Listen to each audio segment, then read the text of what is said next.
Voltando para a linha do plano empresarial, qual a importância de um plano de contas para um consultório?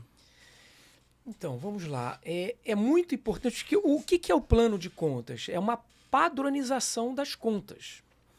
O que acaba acontecendo com o dentista? Ele até tem essa planilha que ele coloca lá, gastou com aluguel, gastou com material, gastou com imposto. Ele coloca numa planilha e aí no fim do mês ele olha ali mais ou menos o que ele gastou e vê mais ou menos o que sobrou e etc. Mas o importante é padronizar e organizar isso. Para você, no final do mês, olhar aquilo ali em menos de um minuto, você conseguir analisar todas as entradas e saídas do consultório. Para você conhecer e conseguir investir. Né? Tô gastando, por exemplo, estou gastando pouco no marketing. Pô, então sobrou dinheiro, né? Estou gastando pouco em marketing, eu vou investir mais em marketing, que vai me dar uma rentabilidade maior. Estou gastando muito num material. Vi que sobrou muito, então eu vou ter ali, já vou estar organizado, vou saber que eu posso, de repente, no próximo mês, vou gastar um pouco menos. Então, é importante ter essa organização e o plano de conta te dá isso. O que é o ideal num plano de contas para o consultório? Como é que deve ser organizado esse plano de contas? Primeiro tópico é a receita operacional. O que é uma receita operacional? É a receita daquela operação. E qual é a operação do dentista? É todo o dinheiro, né? Todo o dinheiro que vem do atendimento do paciente, né? Você fez um procedimento de implante, você recebeu R$ 3.000, né? Recebeu em cheque e você vai colocar naquele item, né? A receita operacional, recebeu em cheque. Aí você pode, naquele item da receita, você coloca em cheque, se for boleto, o dinheiro, o que for. Né? A entrada está ali, operacional. Aí a gente tem também a entrada não operacional, que a gente tem que saber, porque às vezes, por exemplo, uma entrada não operacional, você fez um empréstimo, entrou dinheiro do consultório. Pô, entrou R$ 30.000. R$ 30.000. É uma entrada não operacional. Você tem que saber que foi de um empréstimo. Porque senão você chega no fim do mês, esquece que fez o empréstimo. Caramba, tô com dinheiro pra caramba, né? Pô, tô com dinheiro. Sobrou R$ 30.000. Né? R$ 30.000 entrou, mas você vai ter que pagar juros e etc. ali. Então você tem que saber que tem as entradas não operacional. Pode ser um empréstimo e também, por exemplo, você aluga um horário no seu consultório. Por mês você ganha no seu consultório, porque você alugou o horário, você ganha R$ 2.000. Então você sabe que teve uma entrada de R$ 2.000, né? Ali, referente àquilo ali. Que aí você tendo esses dados, quando a gente começa a ter todos os dados bem organizados, a gente sabe o que fazer com o dinheiro. Né? E aí depois qual é o próximo tópico? Que dentista normalmente não sabe, acho que pouquíssimos sabem, poucos dentistas sabem desse tópico, é separar o fixo do variável, até para você avaliar. Né? Porque vamos começar pelo variável, porque o que é custo variável na odontologia? Né? Porque a gente tem o custo fixo, variável, o que é fixo e variável ao mesmo tempo. Só que a gente separa na odontologia, porque senão a coisa fica um pouco complexa, fixo e variável. O variável na odontologia são 4. O primeiro são os materiais odontológicos, né? Porque eles vão variar. Se você atendeu, né, você precisa de material odontológico, né? Então ele é um variável, né? Se você não atender, você não vai gastar material, né? Então ele é variável.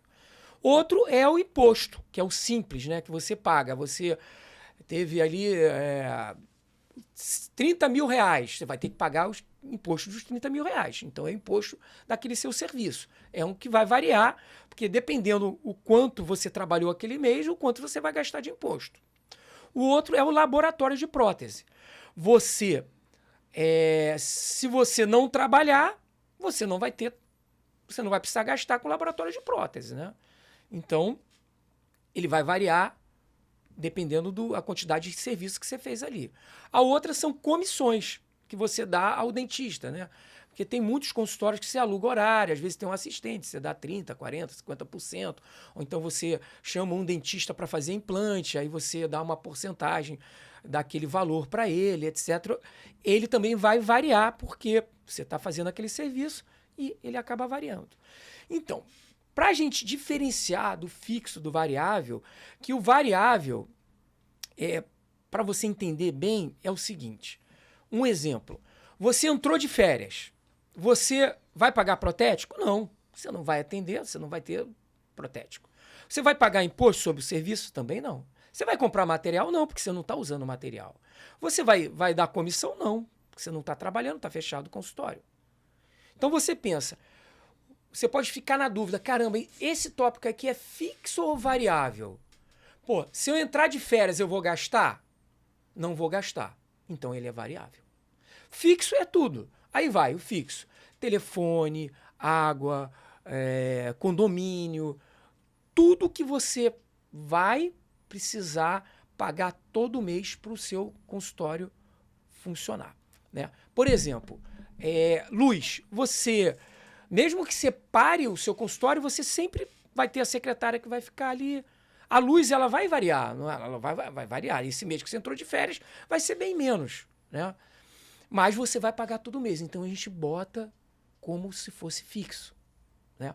Porque se você resolver querer calcular todo o que é custo, o que é fixo e variável, a coisa fica muito complexa para o dentista, né? E a gente não tem um setor, né? A pessoa que tem um consultório, ele no máximo às vezes tem uma ou duas secretárias. A gente não tem um setor que vai cuidar da parte financeira, que vai de toda a parte contábil. Então a gente tem que, na realidade, na odontologia, né, no consultório, a gente precisa deixar uma coisa assim mais resumida, que seja viável o dentista administrar o consultório, porque senão ele é inviável. Porque o dentista ele só ganha dinheiro se ele estiver trabalhando na boca do consultório. Tá? Então a gente já diferenciou o que é fixo e variável. Aí a gente vai botar tudo que a gente gasta ali fixo, tudo que gasta variável. O outro tópico é investimento. Tem que ter um investimento, né? Então o que é investimento? Você resolveu, por exemplo, fazer um evento no consultório de marketing do Dia das Mães ou um evento qualquer. Aí é um investimento que você fez. Você resolveu fazer um curso. Vai para o congresso, é um investimento que você está fazendo. Tá? Então tem que separar tudo que você investe do consultório. Tem que ver. Você resolveu fazer uma aplicação, né? Você conversou lá com o João e etc. Está sobrando dinheiro, graças a Deus. Você resolveu aplicar o dinheiro do consultório. Ele entra ali em investimento. Tá? E depois você tem a saída não operacional. O que é a saída não operacional? Por exemplo, aquele empréstimo que você fez, né, que foi entrada não operacional, agora você vai ter que pagar ali o empréstimo. É uma saída não operacional. Se entrou no cheque especial, vai sair. É uma saída não operacional. Entendeu? É diferente quando você tem uma saída que é operacional, que é uma saída que você comprou alguma coisa para o consultório, alguma coisa que você utilizou para o atendimento do consultório. Então é importante o dentista ter essa organização, essa padronização. Por quê? O que eu faço lá no meu consultório? Que eu digo o seguinte para todos os dentistas. É uma profissão muito legal, rentável, e você conversa com o dentista, normalmente o dentista vibra quando ele faz um procedimento, porque é emocionante você levar felicidade para o outro, entendeu? Um sorriso que ele fica, a dor que você tira. Então é uma profissão que é uma satisfação muito grande que você dá. Mas o que acontece com muitos dentistas que ele tem essa satisfação, mas não tem a satisfação financeira, que é muito importante, né?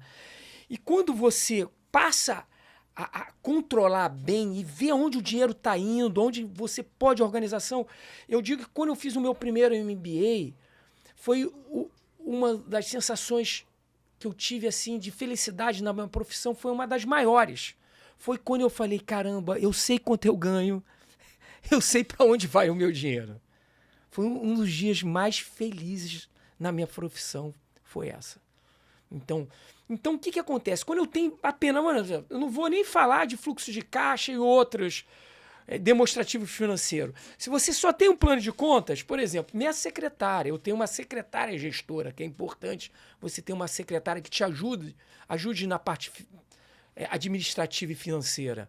Ela, no fim do mês, ela simplesmente, como eu já passei dos 50, apesar de eu ter no computador e ter um programa financeiro e etc., eu peço para ela imprimir para mim meu plano de contas. Aí eu olho em menos de 1 minuto, eu sei quanto eu gastei de fixo, quanto eu gastei de variável, de investimento, eu sei quanto eu gastei de material odontológico, quanto eu gastei de protético, quanto eu gastei de imposto, eu sei quanto que eu estou gastando com o meu pessoal, se na realidade, será que eu posso diminuir esse custo de pessoal? Será que eu tenho 3 secretárias, será que com 2 não é suficiente? Será que, de repente, eu estou gastando muito com aluguel? Se eu estou gastando muito com luz? Né? De repente, esse mês veio R$ 1.000 de luz. Vou verificar. O que eu posso fazer para reduzir esse custo de luz, de água, etc. Então, em poucos minutos, eu tenho uma fotografia financeira do meu consultório. E aí eu posso começar a tomar decisões importantes, né? Que a gente vai falar mais na frente ali de custo, como cortar esse custo. Que o custo é muito importante você ter essa visão para ver aonde a gente pode cortar. Porque quando você corta um custo, é lucro imediato. Por exemplo, você, como um aluno meu, doutor, tô todo enrolado, eu acho que eu tô com 3 secretárias e tal. Eu falei, cara, se você cortar uma secretária, que dá para você organizar com 2, porque se só tem um consultório, para que 3 secretárias? Não, é porque eu faço um monte de coisa, dá para organizar. Simplesmente, se você cortar uma secretária, todo mês você já aumentou seu lucro em quase R$ 3.000 por mês. Só nessa atitude que você teve.